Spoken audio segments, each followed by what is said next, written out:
श्री स्वामी समर्थ आनंदी या मालिकेमध्ये आता खूपच असं सुंदर आणि हळवं वळण येताना आपल्याला पाहायला मिळणार आहे. इकडे युगंधरचं आनंदीविषयीचं वाढतं प्रेम आणि आनंदीची काळजी याचं दर्शन आता आपल्याला ह्या येणाऱ्या काही भागांमध्ये पाहायला मिळणार आहे. शिवाय आनंदीच्या आजारपणात युगंधरने आनंदीची कशा प्रकारे काळजी घेतली आणि आनंदी त्यातून सावरली आणि आनंदीने इकडे मालक साहेबांना कशा प्रकारे कोट्यावधीचं डील मिळवून दिलं आणि आपल्या फॅक्टरीचा होणारा जो काही तोटा होता, जे नुकसान होतं, ते आनंदीने कशा प्रकारे थांबवलं आणि हे सगळं किती सुंदर पद्धतीने घडत गेलं, हे जर तुम्हाला जाणून घ्यायचं असेल, मालिकेमध्ये येणारं हे नवीन वळण कशा पद्धतीने असणार आहे, या गोष्टीची जर तुम्हाला जाणीव करून घ्यायची असेल, तर तुम्ही आपला हा व्हिडिओ अगदी शेवटपर्यंत पहा, म्हणजे तुम्हालाही सगळं काही इकडे लक्षात येईल. बरं का प्रेक्षकांनो, इकडे मालिकेमध्ये सुरुवातीलाच आरती आणि पृथ्वीचं छान इकडे जोरदार भांडण होताना आपल्याला पाहायला मिळणार आहे. खरं तर आरती चांगल्या मनाने पृथ्वीसाठी टॉवेल घेऊन गेलेली असते आणि पृथ्वी तिकडे दाढी करीत असतो आणि हे सगळं आरती पाहते आणि या दोघांचा गैरसमज होता आणि हे दोघेही एकमेकांसोबत भांडू लागतात. आरती बोलते की तुला कळत नाही का, दार लावून बसायचं, बाथरूमचं दार बंद करायचं, कुणीही येतं जातं. आणि पृथ्वी म्हणत असतो की माझ्याच घरात, माझ्याच बेडरूममध्ये, माझ्याच बेडरूमच्या बाथरूममध्ये मी मला हवं तसं वागू शकत नाही का? तुझा काय हा प्रकार आहे? तुला नॉक करून माझ्या रूममध्ये येता आलं नाही का? तेव्हा आता इकडे या दोघांचं याच विषयाला धरून इकडे चांगलंच भांडण रंगलेलं असतं आणि आरतीचं म्हणणे असतं की तू इथे अंघोळ वगैरे करत असतात तर कसं झालं असतं? तुला कळत नाही का? तुझं चुकलं आहे, मी एकदम बरोबर आहे, असं आरतीचं इकडे भांडण चालू असतं. पृथ्वीला बोलते की तुझी रूम किती अस्ताव्यस्त घाणेरडी आहे, ते पहिलं आवर आणि मला इथे काहीच इंटरेस्ट नव्हता, पण त्या काकांचा पाय मुरगळला आणि त्यांना मदत म्हणून मी इथे तुला टॉवेल द्यायला आले आहे. या दोघांचा वाद एवढा वाढलेला असतो, तितक्यात आपली आनंदी तिथे येते आणि इकडे पृथ्वीची माफी मागते आणि बोलते की सॉरी, ही माझी मोठी बहीण आहे आरतीताई आणि ती तुमच्यासोबत भांडत आहे. तेव्हा आता इकडे आनंदी पृथ्वीला सर बोलते, तर आरती बोलते ह्याला काय तू सर बोलते? तेव्हा आनंदी बोलते की आरतीताई बास कर आणि तू आत्ताच्या आत्ता इथून निघून जा, तू इथे उगाच भात वाढवू नको. तेव्हा पृथ्वी बोलतो की आनंदी, ही तुझी बहीण असूच शकत नाही, कारण तू किती समजूतदार आहे आणि ही किती भांडकुदळी आहे. आता पुन्हा यावरून वाद होणार, तर आनंदी आपली हे सगळं प्रकरण सावरून घेते आणि आरतीला इकडे आपल्या रूमच्या बाहेर काढते आणि पृथ्वीला सॉरी बोलून ती इथनं आता निघून जाते. बरं का प्रेक्षकांनो, हॉलमध्ये मालक साहेबांनी सगळ्या नोकर माणसांना इकडे बोलावून घेतलेलं असतं आणि सगळ्यांना इथे आता जमा केलेलं असतं. तेव्हा आता इकडे मालक साहेब सुनीताला बोलतात की जा बरं आनंदीला घेऊन ये, आनंदीसुद्धा इथं असणं आवश्यक आहे. आता मालक साहेब सगळ्यांना सांगतात की आजपासून मी हवेलीचा एक नियम बदलला आहे, तुम्ही सगळ्या नोकर माणसांनी अजिबात हे नोकर माणसाचा जो काही युनिफॉर्म मी ठरवून दिले आहे तो ड्रेस घालायचा नाही. तुम्हाला वाटन ती सुंदर सुंदर कपडे तुम्ही घाला, रंगीबिरंगी आणि छान दिसा. खरं तर तुमच्या कपड्यावरून इथे तुमची पारख होणार नाही, तर तुम्ही आपल्या या घरासाठी, या हवेलीसाठी किती एकनिष्ठ, एकरूप आहात आणि किती निष्ठेने काम करता, या सगळ्याला इथं महत्त्व दिलं जाणार आहे. तेव्हा आता इकडे आनंदी आलेली असते आणि खरं तर युगंधरला आनंदी या नोकराच्या साडीमध्ये पाहवत नसते आणि तिला असं पाहून युगंधरला त्रास होत असतं, म्हणून या सगळ्यांसाठी त्याने हा डायरेक्ट नियमच बदलून टाकलेला असतो. शिल्पाला मात्र ही गोष्ट अजिबात आवडलेली नसते, पण शिल्पा इथे शांतपणे जे काही घडतं ते पाहत असते. आणि हो, आपला युगंधर फक्त बोलून थांबत नाही, तर त्याने या सगळ्या नोकर माणसांसाठी छान छान कपडे आणलेले असतात आणि नवनवीन ड्रेस आणलेले असतात.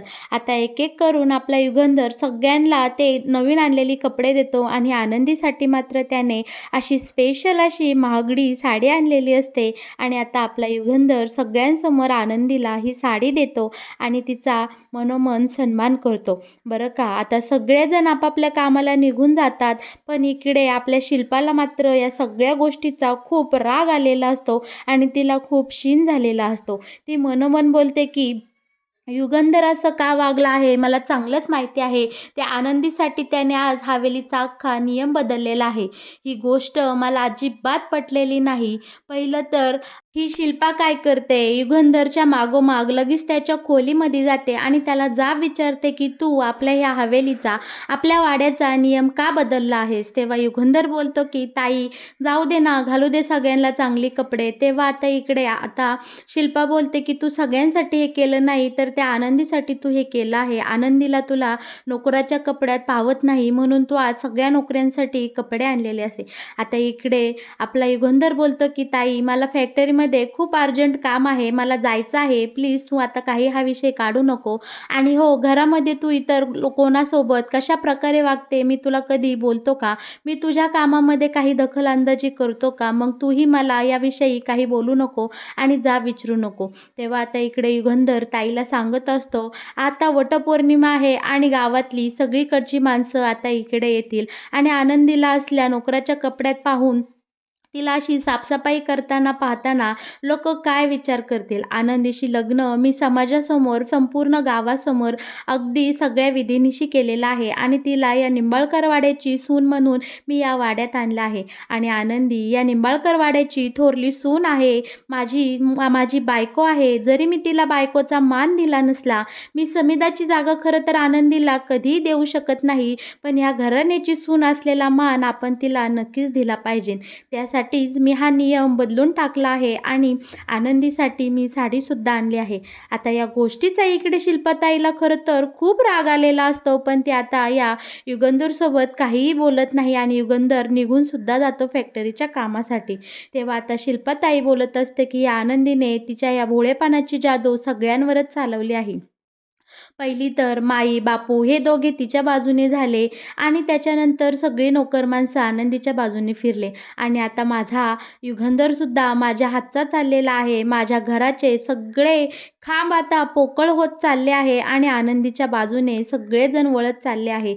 पण मी हे कदापि होऊन देणार नाही. माझ्या समिदाची जागा आणि युगंधरच्या बायकोची जागा मी आनंदीला कधीही मिळवून देणार नाही. अशा भिकारड्या मुलीला, अशा घाणेरड्या घरातून आलेल्या मुलीला मी माझ्या या निंबाळकर वाड्याची सूनही कधी होऊन देणार नाही. बरं का, किचनमध्ये सगळे नोकर चाकर खूप खुश असतात आणि सगळेजण इकडे आनंदीची एकदम वाह करत असतात, तिचे आभार मानत असतात. आता इकडे सुनीता बोलते की आनंदीताई, खरं तर तुमच्यामुळे आज आम्हाला सणवाराला इतक्या भरल्या घरामध्ये सुंदर अशी रंगीबिरंगी कपडे घालून वावरता येणार आहे. आमच्यासारख्या गरीब माणसांची या वाड्यामध्ये कधीही दखल घेतली गेली नाही, पण तुमच्या येण्यामुळे आमच्याकडे सगळ्यांचं लक्ष गेलं आणि आज हा वाड्याचा, या हवेलीचा सगळ्यात मोठा नियम बदलून मालक साहेबांनी आम्हाला सगळ्यांना रंगीबिरंगी कपडे घालण्याची परवानगी दिली. हे खूप छान झालं आहे. तेव्हा आनंदी बोलते की सुनीताताई, मालक साहेबांनी माझ्यासाठी जी साडी आणली आहे ती आणा बरं. तेव्हा आता त्या साडीला हात लावून इकडे आनंदी खूप खुश झालेली असते, कारण मालक साहेबांनी दिलेलं आनंदीला हे पहिलं गिफ्ट असतं. आनंदी त्या साडीवर एकदम हळुवारपणे हात फिरवत असते. तेव्हा सुनीता बोलत असते की आनंदीताई, ही साडी तुम्हाला खूप वठून दिसेल आणि खूप महागाचीही दिसते. वटपौर्णिमेची पूजा तुम्ही ही साडी घालूनच करा, तुम्ही खूप सुंदर दिसाल. आता आनंदी ही इकडे सुनीताला अगदी तिच्या मनातलं सांगत असते आणि दोघीजणीही खूप अशा हशी-खुशी गप्पा मारत असतात. पण तितक्यात तिथेही शिल्पाताई येते आणि मूर्ख बाई आनंदीला खूप काही बोलू लागते. आनंदीला बोलते की तू उगाच खुश होऊन जाऊ नको, युगंधरने तुला प्रेमाने ही साडी दिली नाही, तर तू या घराण्याची सून आहेस आणि आता गावातले वटपौर्णिमेच्या निमित्ताने सगळेजण वाड्यावर येतील आणि तुला अशा घाणेरड्या कपड्यावर उकिरडा साफ करताना पाहिलं तर आमच्या घराण्याची इज्जत आबरू जाईल. म्हणून तुला युगंधरने ही साडी दिली आहे, जेणेकरून की तू या घराण्याची सून अशी शोभशील या कारणाने. आणि इकडे शिल्पाताई आनंदीला खूप घालून पाडून बोलते आणि एवढं करून ती राहत नाही, तर आनंदीचं कान इतका जोरात अशी पिळते आणि असं हलवत असते. हे पाहून आनंदीला खूप त्रास होत असतो, तिला असंख्य वेदना होत असतात, पण शिल्पाताई मात्र तिच्या कारस्थानापासून मागे येत नाही. आनंदीला ती खूप बोलते, शिवाय अशी डोक्यामध्ये एक मारते आणि बोलते की समजलं का तुला, का पुन्हा एकदा सगळं समजावून सांगायला लागेल? उगाचच माझ्या युगंधरची बायको असल्याचा तो आव आणू नको आणि त्याच्या दीर्घ आयुष्यासाठी या वडाच्या झाडाची पूजा तर अजिबात करू करू नको. ऑलरेडी हा अधिकार तुला आम्ही कुणी दिला नाही आणि युगंधरसाठी तू वटपौर्णिमेची पूजा करायची नाही हे मी तुला शेवटचं आणि बजावून सांगत आहे. आता शिल्पाताई तिथून निघून जाते, पण सुनीताला मात्र या सगळ्या गोष्टींचं खूप वाईट वाटलेलं असतं. सुनीता आपल्या आनंदीच्या त्या कानावरून प्रेमाने हळवारपणे हात फिरवते आणि बोलते की आनंदीताई, तुम्हाला दुखलं का? पण आनंदी यावर काहीही बोलत नाही.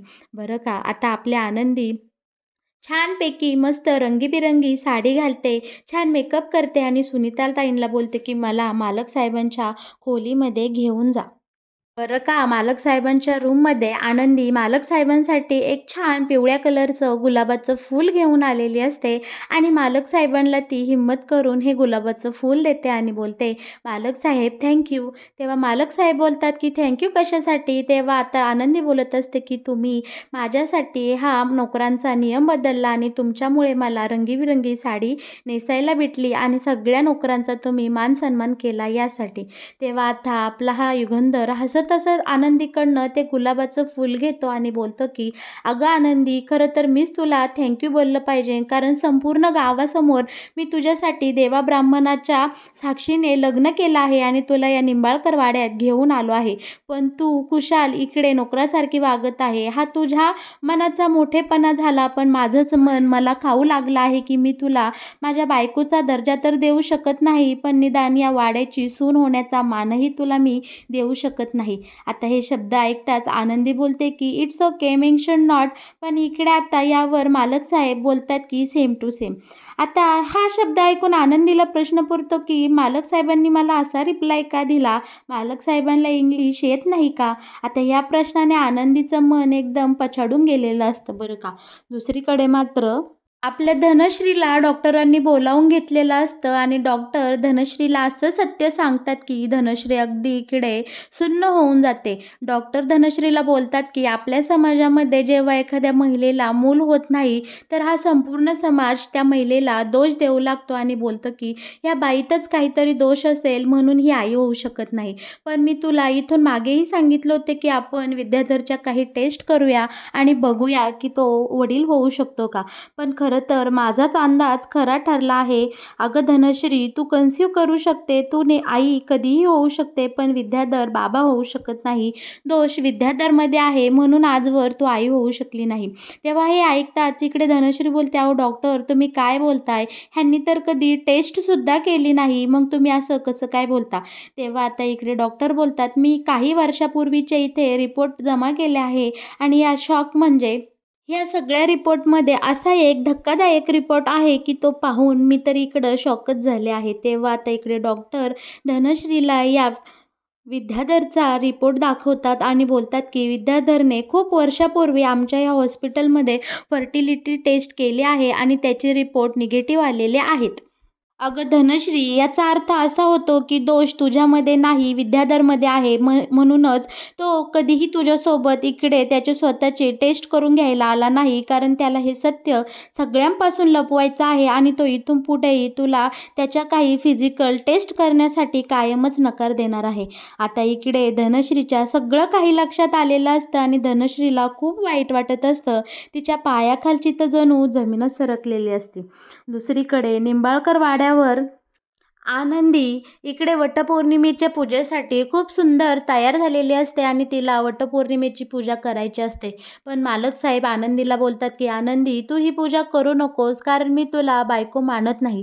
पण आनंदी इकडे मालक साहेबांना ठामपणे सांगते की मालक साहेब, तुम्ही जरी मला बायको मानत नसले तरी ते मला मान्य आहे, पण मी तुम्हाला मनापासून माझा नवरा मानते आणि माझ्या नवऱ्याच्या दीर्घ आयुष्यासाठी मी हा वटपौर्णिमेची पूजा हे व्रत नक्की करेल. प्लीज तुम्ही मला अडवू नका. आता यावर मालक साहेब आनंदीला काहीही बोलत नाही. आनंदी जेव्हा वटपौर्णिमेची पूजा करायला निघालेली असते, तेव्हा तिच्यासोबत एक खूप वाईट अपघात होतो आणि यामध्ये आनंदीची तब्येत खूपच खालावलेली असते, ढासळलेली असते. आनंदी एकदम मृत्यूच्या दाराशी आलेली असते आणि ती स्वतःचीच मृत्यूशी झुंज देत असते. आपल्याला आता हे मालिकेमध्ये येणाऱ्या काही भागांमध्ये पाहायला मिळणार आहे. बरं का, मालक साहेब आता आनंदीची खूप चांगल्या प्रकारे काळजी घेत असतात. पण मालक साहेबांना आनंदीचे शब्द सारखे वारंवार आठवत असतात की तिला वटपौर्णिमा साजरी करायची होती आनंदीला वटपौर्णिमेची पूजा माझ्यासाठी करायची होती, माझ्या दीर्घ आयुष्यासाठी करायची होती.